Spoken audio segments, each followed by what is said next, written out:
Okay, so welcome you guys to Manufacturing Month. Today we have Applied Materials with Yuri. And before we go ahead and let him start about Applied Materials, I just want to go over a few housekeeping things. So we do have a check-in form for you guys. If you guys can fill that out, it just kind of helps you keep track of what events you've been going to, because 2 months from now, when you want to fill out the evaluation, you're going to be like, what did I go to? You're going to have it there. And then I also want to let you guys know about the MFG scholarship. So it's the Manufacturing Month Scholarship. You can get $500 if you fill out the application and, submit, a topic. What event did you like the best? And, what did you enjoy? And different topics like that. And then there's also great questions that you guys can ask the presenter. If you guys have anything specifically you guys want to ask, you guys can go ahead and put it in the chat, or if you guys want to unmute your mic and let him know. And then at the end, we also have the evaluation form. So again, just be fully present. Try not to stick to your phones. And if you guys want, you guys can have your camera on. We have it set so you won't show up on the screen. And then don't forget to submit your evaluation to get career credit. All right, Yuri, your turn to go.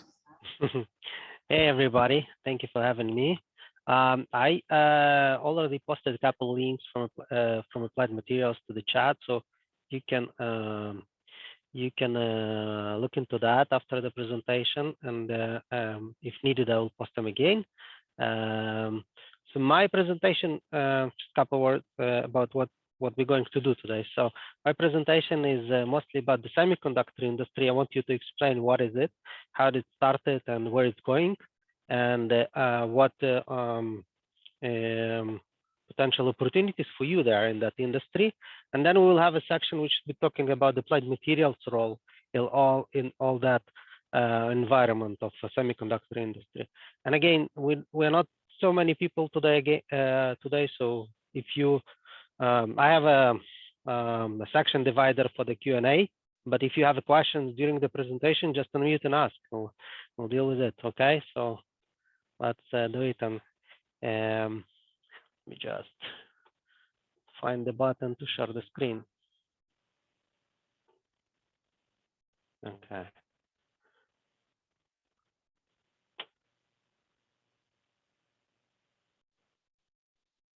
Okay, can you see it? Yes. Okay, cool. So let's start from the very beginning. How did it start? Semiconductor industry. So it started more than 100 years ago when a need manipulating electrical current for more advanced electronic systems come up, and we had a solution, right? In 1904, we had the solution in the form of the vacuum tubes. You see them on the left side. Some of you probably seen them in museums, and some of the high-end amplifiers are still using them. But that was the only available electronic element on Earth to manipulate the current, right? And it was reliable, it was very good. The only problem, it consumed a lot of energy and was very big, considering current technology. And then in 1947, we got the transistor, and that's the second. See, I can have a laser pointer here. So that's our transistor in 1947. That's how it looks. It was bigger than the vacuum tube, and the only interest it was, the interest of scientists and some interesting experiments in labs. But industrial implementation didn't have any, because it was bigger than the vacuum tube and it was not yet in mass production. However, less than 10 years later, we found how to make them small. So you can see here, like very small transistor. It was just less than a half, smaller than like couple. Like half a centimeter, which was amazing considering the size of vacuum tubes. So with that size, the transistor started to replace vacuum tubes in all possible industrial applications, right? But not many years after that, And the humanity said, okay, like we can do them small. Let's make them even smaller. And everybody asked, okay, if we make them smaller, we wouldn't be able to do anything with them because we wouldn't be able to touch them, right? And there's like, okay, let's make a lot of them together in a package. That's how the integrated circuit started. Okay, there's many tiny transistors inside, and they interconnected to create logical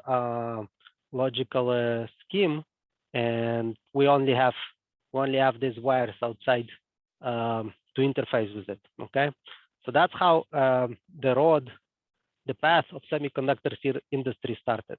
Basically, we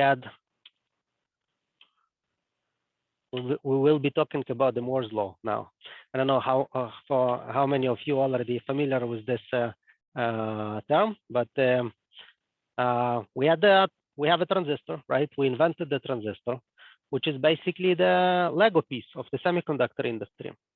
And the Lego piece by itself, you can do much, right? You can, it's interesting, it's nice, but you cannot play with it. What if you have thousands of Lego pieces? What if you have millions of them? That's when you can build the city, right? You can build some very nice toys, nice Lego toys, right? I don't know how many of you have been in, like you see at the Lego museum. They build in a whole bunch of different structures out of Lego. Same with the transistors. Basically, Gordon Moore, he was one of the founders of Intel. He said in 1965, what the number of transistors per square inch on integrated circuit will be doubling every year. And Moore predicted what this trend will continue for foreseeable future.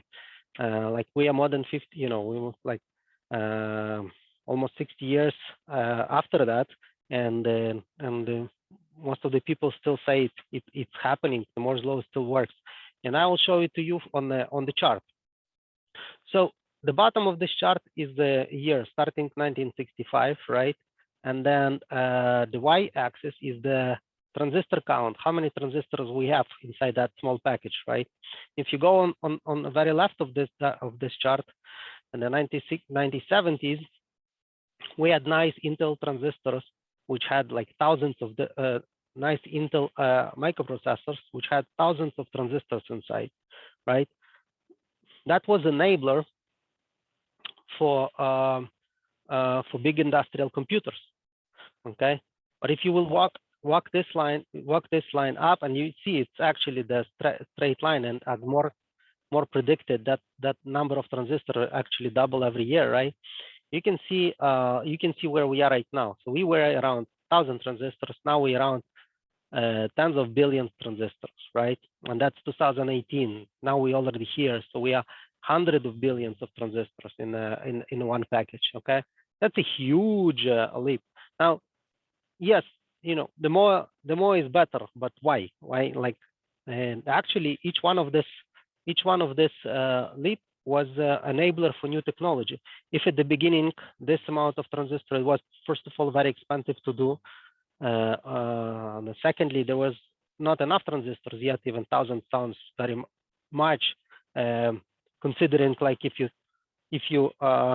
still think in the terms of vacuum tubes, like thousands of vacuum tubes, you will need a house to fill it, right? And you will need the small electrical power plant next to that house to feed it with energy, right? So thousands was a lot, but that has enabled only the computers to be very not expensive enough to allow big corporates to buy this, right? Somewhere here in the middle, the first personal computers came in, right? The first computer actually made its way to the house and was used for the personal application. I remember playing the first computer game, right, on the personal computer, and was wow, right? And then the number of transistors become more and more. And again, I just emphasizing it's not only more transistors, it's also cheaper transistors. It's cheaper to produce them. So we created that enables basically smartphones and iPads and laptops and somewhere here we started to play with the internet, and then when we extrapolate this line here, we are talking about many buzzwords you hear right now: self-driving cars, Internet of Things, right? Big data, artificial intelligence. That's where we need to be with the amount of transistors and the cost of transistors to enable all of that. So the demand on transistors is rising, and it's rising exponentially. And I'll show you it's on a different chart. So again, like basically the same was what I said. Like on the left side, we had the mainframe computing, right? This big bulk computers, which, you know, programmed with the perfo cards, which only big companies could allow themselves to buy. And then PC computers and internet, and then smartphones, and then a lot of social medias and internet. And you see the billions of units of transistor. That's what it enables, right? And that's the era where we're entering right now. So another perspective to look on that is where did you see microprocessors 10 years ago, and where do you see them now? 10 years ago, they used to be in the computers and in laptops and in some iPads and the smartphones which just started. Today, the microprocessor, or maybe 10 years ago, it's not far enough, but like 20 years ago. Today, the microprocessors, because they're so cheap and because they're so useful, they're getting inside pretty much everything else. Like we have them in, we have not one, but tens of microprocessors in each car. We have them in the refrigerators. We have them in the microwaves. We have them in the laundry machines. Pretty soon we will have them pretty much in any equipment, right? So you see this, you know, this line was going like jumping and going flat. Now it's starting to rising exponentially, and that's why you hear on news what there is not enough semiconductor, there is not enough chips. Ford is stopping their production of cars because they don't have enough chips. The industry is booming. The industry is selling everything what they can, and they need more, and everybody needs more. So obviously we need more workers. We need more people who will do it. Okay, let's get forward. So another, just one more slice of the same, you know, just one more kick to that horse, and probably it will be dead now. This is one more angle of view. Like think about the iPod, which is or the iPhone, right? Old version. This slide is I've been using this slide for already 10 years, I think. Okay, so but it's still very powerful, I think, in my opinion. You guys tell me if I'm wrong. The iPod Touch would cost $200 and would fit in your hand, and it can do you know, a lot of useful things like internet. You can watch YouTube videos. You can do social media and stuff, pictures, right? If we would try to build this capability with the technology available in 1979, it would cost us 3 billion years for each unit, and each unit would fit in the one house, right? Now we are 10 years later. We probably will need not 3 billion, but $30 billion, and we will probably will need much bigger house for that. Okay, if it, you know, would be possible at all. So that's the path semiconductor industry did through last 60 years. That's incredible. And again, it's not flattening. It's, if anything, it's taken off. Okay. And I promise you that would be the last kick. That of course it's not. One more slide.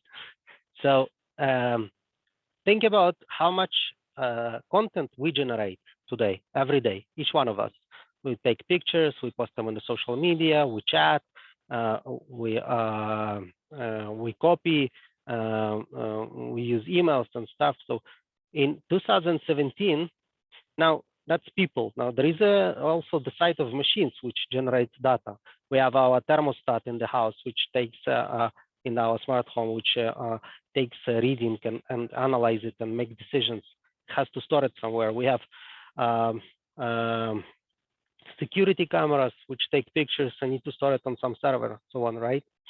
So in 2017, machines generated slightly less data than humans. In 2018, machines generated more data than humans.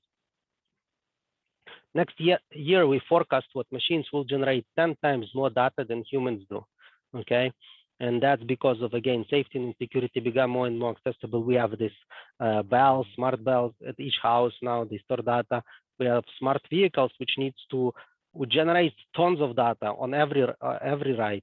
That we have smart factories, which use a lot of what we call Internet of Things, right? Again, for all that, we will need a lot of servers, obviously, hard disks, but we will need also a lot of processing data because the data by itself is just like a crude oil, right? You cannot do anything with that. You need to process it. And for that, you will need a lot of processing power, meaning chips. We will need more chips, okay? Okay, now after we beat that horse to death, let's talk a little bit, how do we make chip, okay? So the chip is made out of sand. This is the second most common element on Earth, silicon. Refined sand is melted and then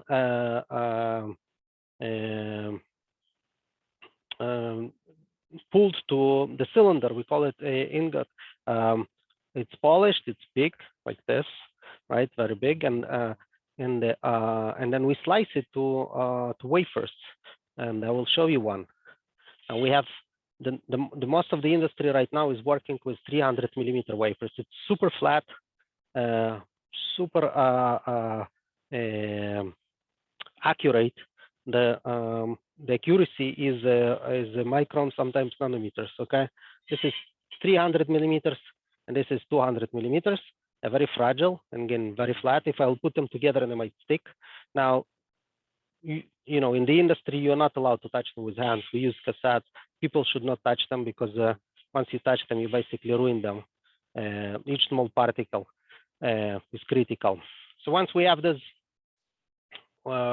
wafers, right, we start the process of patterning and etching and lithograph and other stuff just to create those small transistors, right? There is a lot of chemical and physical processes which are going. As an example, it's pretty much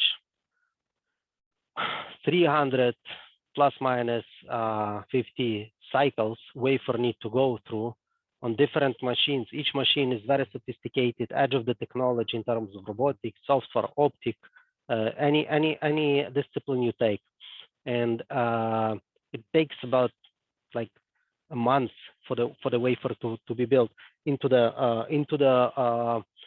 this small dies, which we cut later, and we pack them into the processor. And you guys seen processors, right?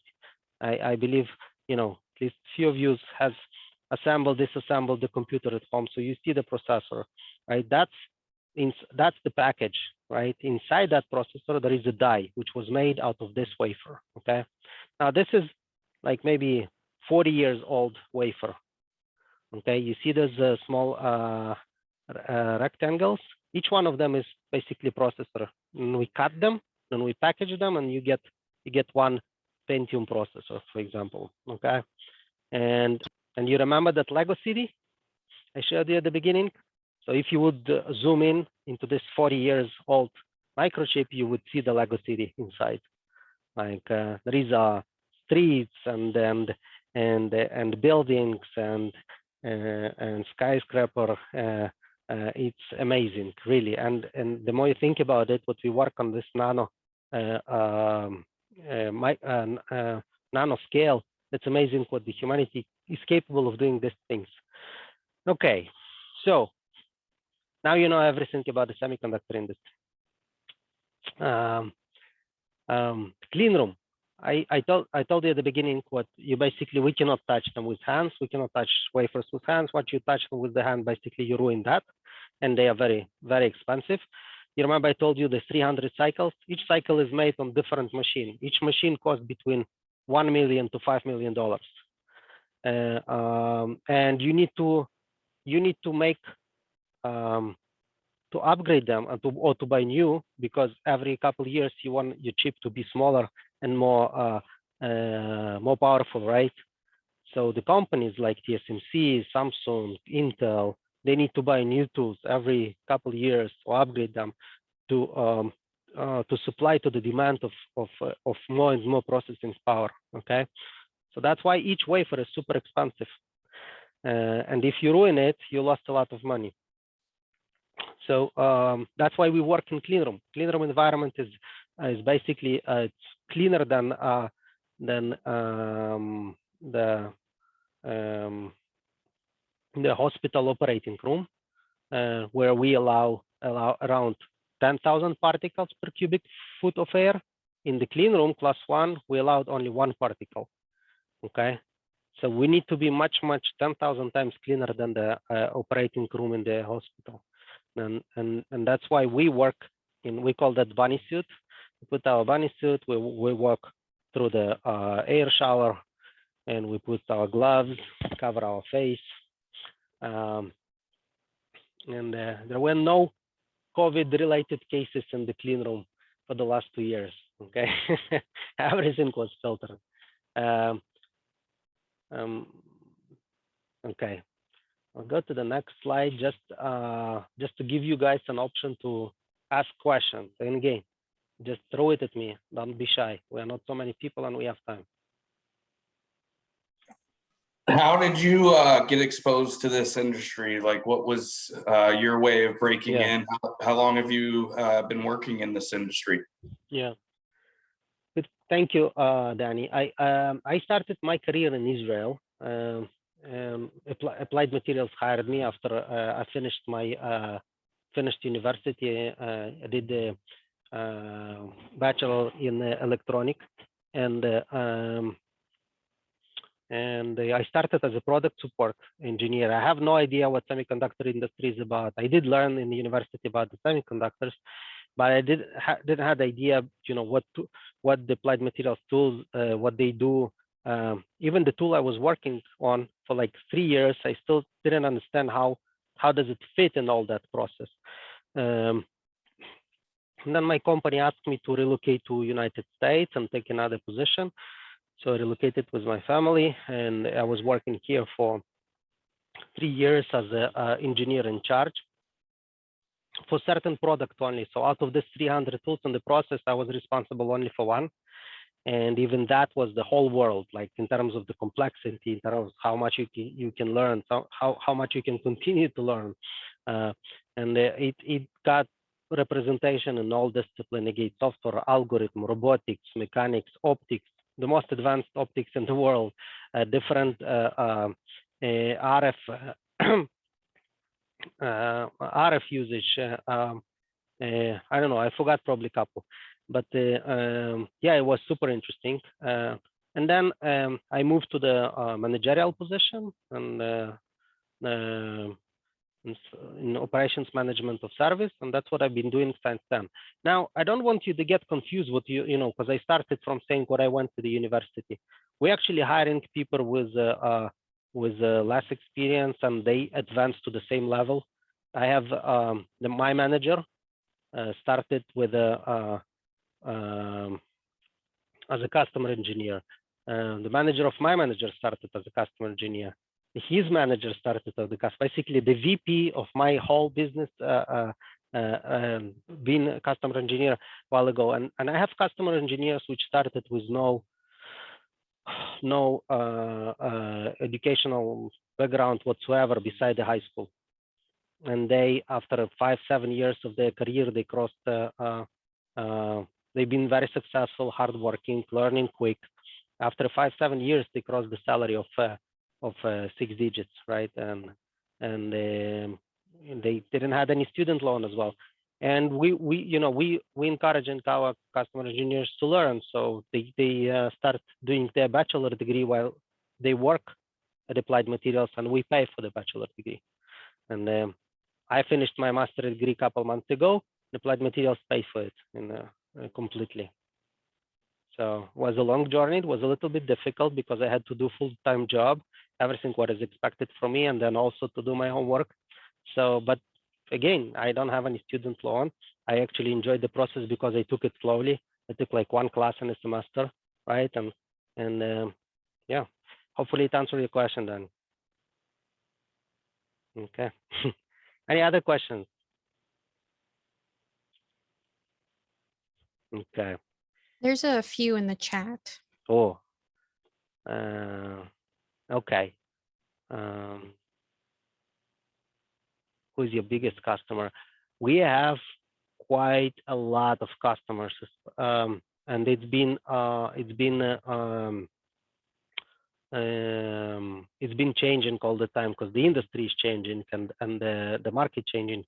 Right now, I think our biggest customers are in Asia, like TSMC. Here in Oregon, we have our biggest customer, Intel, but we have we have few other big players on the market.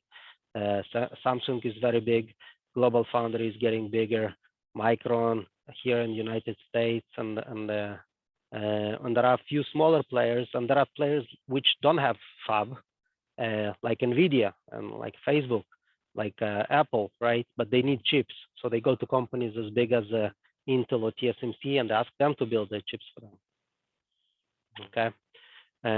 What are the main roles in your position? Do you work in the clean rooms? I worked in the clean room when I came here, and now I'm getting less and less into the clean room because I have like operational manager duties. I still trying to be there at least once a week because I do want to see what, make sure what the environment for my engineer is safe. I want to see where they work and so on. Customer engineers, they pretty much spend all their time in the clean room. Okay. So let's move on again, guys. If the fact what I move from this slide doesn't mean what you cannot ask any more questions. Okay. Okay. The next is the movie. Okay. I hope you hear the sound. It's a little bit about applied materials.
Okay, hope you enjoyed it. I haven't heard the music, but the sound of, but I hope went well, right? Okay, good. Okay, so this is our motto: make possible a better future. Again, remember this 300 cycles I talked to you about, the wafer need to pass. We basically selling equipment for each one of the cycles.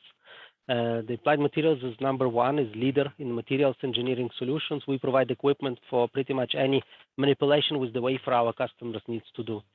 And if you look on any chip in your house, like is it either your smartphone, your laptop, your computer, your PC, or your Alexa's, Google Home, or you name it, pretty much all of them pass through Applied Materials equipment. We made all of them. We didn't make all the processes, but at least one process we participated for sure. Okay, so we take a big pride in that, and we don't see it as an empty phrase. We do make possible a better future. This is just another slide which takes, what do we do in order to make possible the technology which is shaping the future. We've been innovating for more than 50 years, and every one of our innovations enabled our customers to make those more advanced and more powerful chips. At the moment, we make a tool which can process and etch the wafer with the lower resolution. That's the moment when TSMC, Samsung, or Intel can actually make that new processor with more transistor, which will be more powerful. Okay, and that goes everywhere in every piece of electronics. Okay, that's a bit of numbers. We were founded in 1967 in California. That's our first office. Today it's actually not today, it's almost 2 years ago. We're doing, and we more than doubled since then. We're doing 70.2 billion in revenue. We are Fortune 500 company, of course. We spend more than 2 billion in R&D. That's a lot. We have tens of thousands of patents, and that's pretty much more than 4 patents per day. And we have more than 24,000 employees in 19 countries around the world. You have already seen this example of our equipment in the movie I showed you, but it's just another look. And at the top, you see that's a process tool equipment. It's big. It's like a half of the school bus. On the bottom, you see the display equipment. That's much bigger. That's quite a few school buses right there. And again, it includes in itself like pretty much any discipline in the world, in technology. And not just that, it's most of the time it will be the most advanced technology available on planet Earth, because that's what our customers need. So that requires a lot of learning. I mean, on-job learning. Those are our 3 major businesses. The left one is the semiconductor system when we sell the equipment. The middle one is Applied Global Services. That's my my business group. That's when we provide service for the equipment we already sold. And then displays and adjusted markets. I less know about that side of the business, but basically we are also selling equipment which helps companies to make displays. Like new TVs, those big 80-inch and bigger TVs, that's basically Applied Materials equipment which helps make them happen. One more movie. Okay, hope it will work.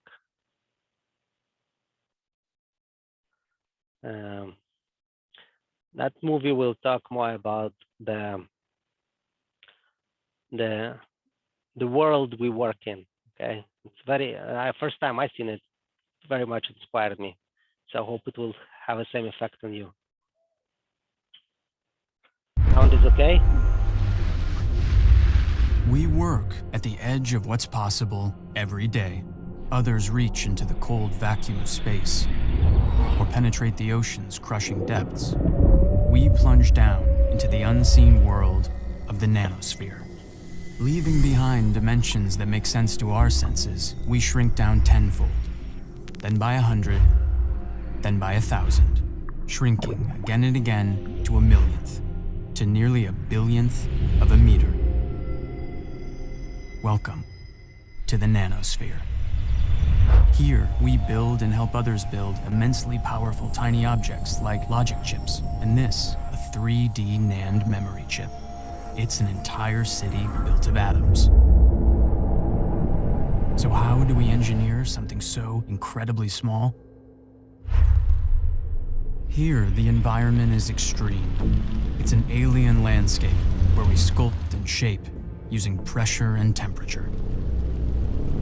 Plasma clouds heat ions hotter than the surface of the sun as they rain down molecules which build up structures atom by atom. Silicon is transformed into a much more efficient electrical conductor, bombarded, disrupted, and then in a flash, its crystalline structure is repaired, with its conductive powers much increased. Now we build up, layer upon layer. This structure will soon be home to billions of memory cells.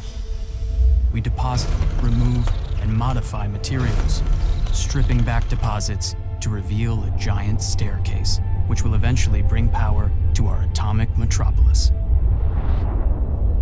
Next, we prepare to drill.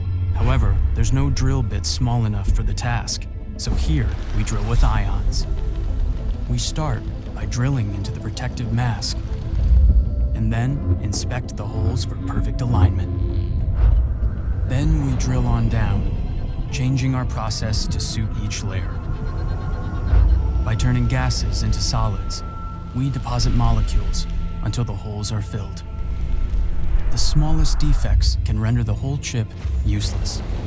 We etch downwards and sideways, removing only the materials we need to tolerances just 1 atom thick. 10 kilometers of metal are now deposited in one single chip, allowing power to flow to every one of the billions of memory cells, 8 of which are needed to light up just 1 pixel in the eye of this robot defending the galaxy. We continue to work at the edge of what's possible to make possible a better future, where transformative technologies shape a smarter, safer, more sustainable world. Whatever can be imagined will have its beginning in materials engineering. Whatever you imagine, we can imagine how to build it in the nanosphere. We work here.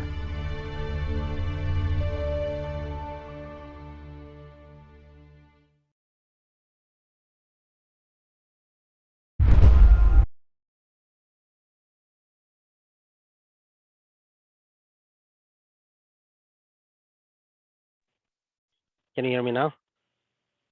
Okay. Okay. Hope you liked it. Now, that movie inspired me every time I look at it. And honestly, that's exactly what's happening. Like, well, we cannot take pictures, definitely not colorful videos in many of our processes. We think that's what's happening there, but eventually, yes, that's the resolution. That's what we do. That's how we do it, and it's super cool. There are a couple other YouTube videos which you can watch. I put them in the chat, so scroll up in the chat and you can find them there as well. Wanted to talk a little bit about the customer technician and engineering positions. So again, that's a job in the clean room, as I said. There is a lot of need for that job right now in Oregon and in the world. Each company investing, I think only in the last 3 months I've heard numbers of TSMC $100 billion, Intel $30 billion. There's another company which this morning announced they will even, I haven't heard about them. That means they are not even the main player on the market. They said they will be investing $5 billion in Europe. So there are hundreds of billions of dollars in investment. The need for that position will be very, very high. The demand will be very, very high. Most of the companies are super healthy companies like Applied Materials. That means what you will have good benefits, means what you will have a good career path, and intuition assistance, right? Like in Applied Materials, the tuition we pay for you to continue to learn. So I don't see a reason why to go to college, finish your bachelor degree, start the life with the student loan debt, and then only start looking for the job. Find one of those healthy companies in the semiconductor industry. Get the basic, get the basic, which I will be talking about. Find a job in one of those companies like Applied Materials, and make them, make them pay for your education if you do want to pursue this right path. So the key responsibilities we are looking for is the safety and quality of your work. People will need to work in the clean room environment. The day task will include logistic, moving parts, because we maintaining tools which exist in tens or hundreds in the whole world, right? We have the iPhone, which we have billions in the world. They still have bugs, right? And I'm talking in tools which probably sometimes less than 10 in the whole world. They have more than one bug, and we need to maintain them. We need to find the problem we need to replace parts. So that is basically our routine. Documentation, a lot of documentation we're creating. Like again, you can find all the manuals for the iPhone right now, and even on internet. But we have tools which have very limited history. We need to create this documentation. We need to many times to share the knowledge with the rest of the world. So updating databases with new information, writing reports, updating procedure, technical documentation writing, that's one of the responsibilities. You need to have technical aptitude, because we will teach you the rest, but you need to understand, you need to, know how to, how to imply the logic of troubleshooting, how to use the like debugging principles, and we will be doing you will be doing preventive and corrective activities. Analytical, as I said, that's also one of the things which not that easy to teach. Analyzing and seeing what is logical, what is not. How do you rule out many possible root causes for the problem? We will teach you a lot. We will teach you many things, but you need to have some basic. And learning never stops. You continue to learn the whole time. We'll learn that every couple of years the new tools will come, and a new platform which you need to learn, and there is always something else. So overall, the job is very satisfying. You need to work hard and learn hard, but it has the path. It has a good future, and the demand is very high right now. That's a typical clean room environment. That's one of our clean rooms in Applied Materials. So it's a lab. It's not like one of the customer sites, but it's typical. You can see many tools. There is an aisle. There are people working. There are wafers. Like the one thing what you don't see here and you will see in the fab is the OHV, the overhead vehicle. There is robots running on the ceiling of each fab, and they are bringing FOUPs with the wafers. Okay, people do not move. They tell you people do not move those things around. So there are cassette, we call them FOUP, they're big, and there are robots which are running, pretty pretty quick on the ceiling, and then bringing them from one tool to another. Okay, so that's another cool thing. Okay, requirements: good communicator, ability to follow direction, technical aptitude, willingness to learn and advance in the semiconductor industry. The need to learn is continuous. Like you need to learn all the time just to stay where you are. Most of the customer engineers work compressed work week, 12-hour shift. So that means 1 week you work 3 days, another week you work 4 days, and that rotates. There are day shifts and night shifts. The experience with Microsoft Office, many things what we do in the fab is using Excel and writing procedures in the Word, and then converting them in PDF. Associate degree is preferred, but as I said, this is not must. If you have already some technical experience, if you can show what you've been, participating in some advanced manufacturing programs in the school, you build robots, you build the computers, you've been helping, you've been working as intern in the other advanced manufacturing company, this is something we can work with, okay? And we are proud to be, I think it's already 15 years as the best place to work in IT. Applied Materials has been selected this year again. So we are a very good company to work in. That's pretty much it. You already have those links in the chat again. Just wanted to show you one last slide. We have this meme running in the company where we like extrapolate how the world would look without Applied Materials.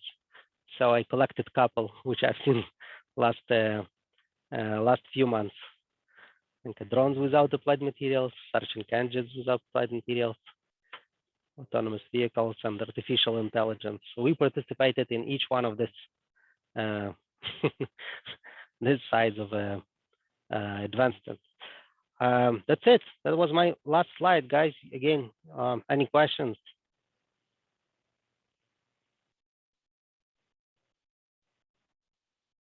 Okay, and I think that's it.